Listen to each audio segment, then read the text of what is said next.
sa Apricot. Shoutout sa dyan, sir. Ayun, oh, sir.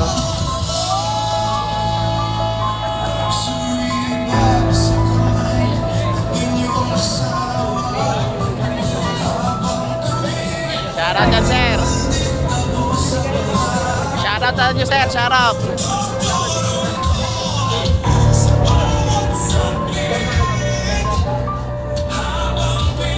Sige, kuha tayo ng mga tao na ma-interview natin po, pwede nating interviewin. Kaso malakas po yung ano mamin, sir, eh. Yung music, eh. Baka di po tayo magkadirigan.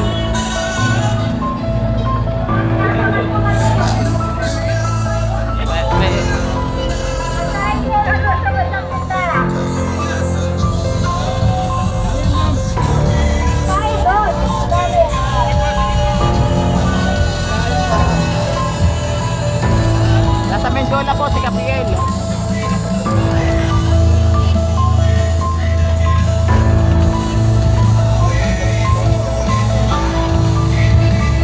Shoutout dyan, sir.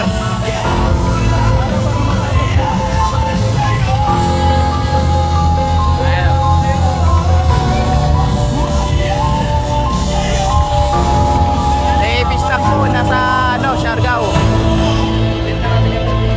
Mamaya na.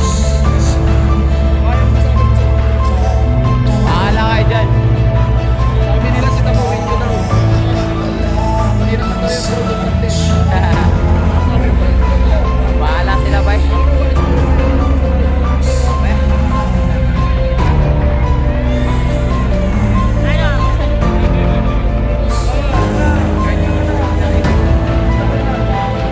Ah, si ma'am, mag-interview mo si ma'am. Ma'am, saan kayo galing, ma'am?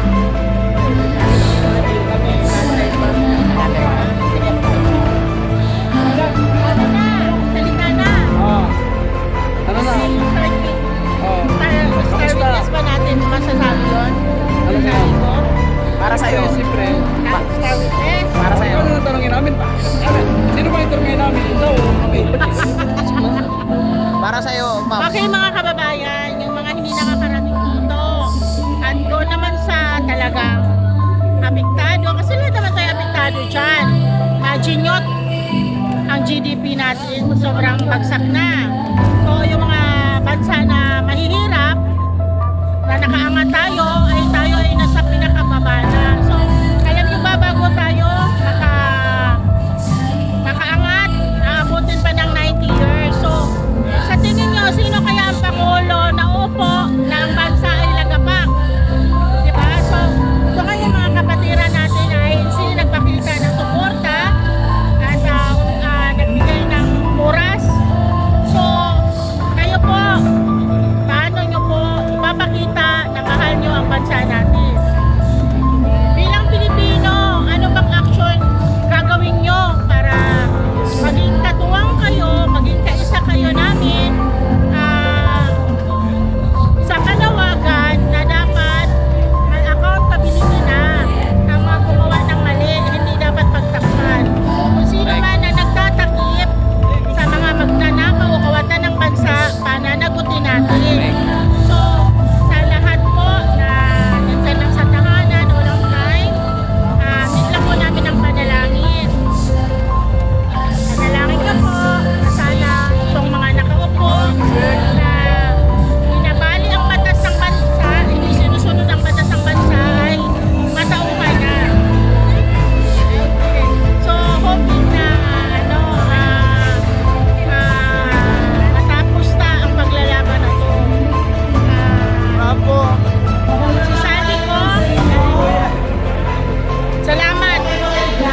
po sa kinabukasan ng ating mga anak. Ang pagkakaisa dito para labanan at panagutin ang mga mali gumagawa ng bansa ay nararapat na sila ay panagutin at ang mga dahilan para pagtakpan ng kanilang mali ay dapat din panagutin. So, sa mga patuloy na trolls dyan na kulang sa katotohanan, isa lang masasabi ko, hindi kayo mga Pilipino. Kasi patuloy kayo tumatangkilik sa mga tao umabuso, umahasa sa ating gobyerno. Hindi kayo tunay na Pilipino. Dahil kung tunay kayo na Pilipino, nag-aral kayo, di ba? Anong sabi nyo? Panatang makabayan. Ito ang Pilipinas. Ito ang ating lupang sinilangan. Pinagahasa ang ating bansa. Anong ginawa nyo? Iniibig nyo ba ang Pilipinas? Hindi. Pilipino.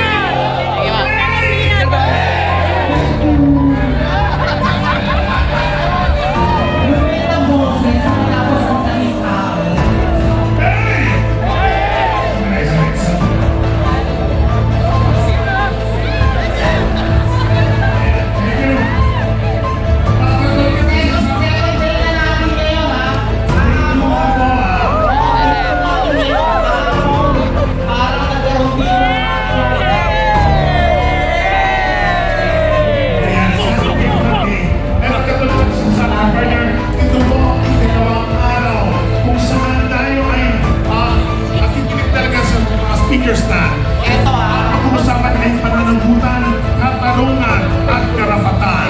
Karamihan po sa YouTube na po mga kayo. sasalita ngayon ay miyembro po ng ating militaries. Ito yung mga tao na tulad sa ating seguridad, kapayapaan, hindi sa atin ng peace of mind. Saan kayo galing, sir? Maniniwala tayo sa lahat. Saan pa kayo galing? Sa kanila. Dito lang, Bulacan. natin, ang dami nilang lumabas kahit may trabaho sila. Sige, Maniwala sige. nila ang lahat para makapanood Di dito. ba ka ngayon? 2 hours na pala na. Oo! Di ba? Tingnan mo, lahat yan, yung iba dyan, engineers. May mga ano ba rito? May mga estudyante ba? Marami. Meron. Ito, estudyante to, oh. Meron. Sino? Ito. Oo, Mother. may mga problema sa batang to, hindi kumakain. Gumagano sa nila. Halos nasakop na po nila yung sa ano dito mga kababayan. Kala ko sa Rangbong na lang. Sa way. Tapos Sakop na po nila yung sa way. doctors, tapos mga kapulisan Tapos mamaya, naku, ang maraming Buong kalsada na to, sakop na po nila yan mamaya. Ngayon sa mga pulis Hapon. ating mga kapulis. Kasi binarikadahan na po ng truck doon sa dulo. No, na para walang makapasok sa mga sasakyan. itsura. Totoo. Pagka nadadaan ako sa kanila, parang gusto kong himatayin. Ano? Bakit ka sa mga itsura? Papaalam mo na ako mga kababayan ko. Ako, church lang din po muna ako. Thank you so much. Maraming salamat. Binigay sa